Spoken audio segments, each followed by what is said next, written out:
Hi friends, మీ అందరి కోసం చపాతీ పిండి స్మూత్గా మెత్తగా రావాలంటే కొన్ని పాలు వేసుకోవాలండి.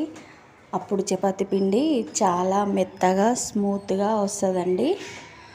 అలా కలిపేసుకున్న తర్వాత ఒక 10 నిమిషాలు మనం పిండిని నాననివ్వాలి. నాననిస్తే 10-15 నిమిషాలు నాననిస్తే ఇంకా స్మూత్గా అవుతుందండి. అందరికీ తెలిసి ఉండొచ్చు, కానీ తెలియని వాళ్ళు ఒక్కరన్నా ఉంటారు కదా, అందుకోసమని వీడియో చేశానండి. మంచిగా పిండి మొత్తం పూర్తిగా కలిపేసుకున్నానండి. ఇప్పుడైతే నేను దాని మీద ఒక క్యాప్ పెట్టేసుకుంటున్నాను.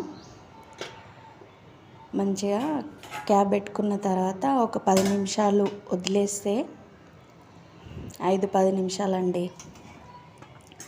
మా పాపకైతే చపాతీ చాలా ఇష్టం అండి. తను చాలా ఇష్టంగా తింటుంది. ఈరోజు మార్నింగ్ టిఫిన్ అయితే మాది చపాతీ అండి. నేనైతే ఇక చపాతీలు చేసేసుకుంటున్నాను. చపాతీలు కాల్చడం కూడా 2-3 రకాలు కాలవచ్చండి. ఒకటి మనము ఓన్లీ పెంక మీద కాల్చవచ్చు. లేకుంటే నాకైతే పెంక లేదండి, నేనైతే దోశ పెనం అయితే పెట్టేసుకున్నాను.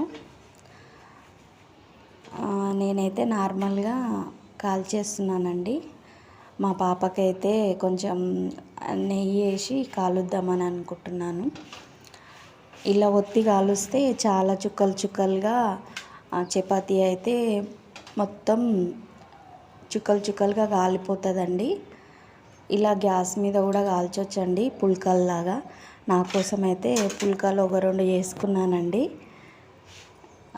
ఇలా ఒత్తి కాలుస్తే చపాతీ మొత్తం అంచులు గిట్లా మంచిగా కాలుతాయండి.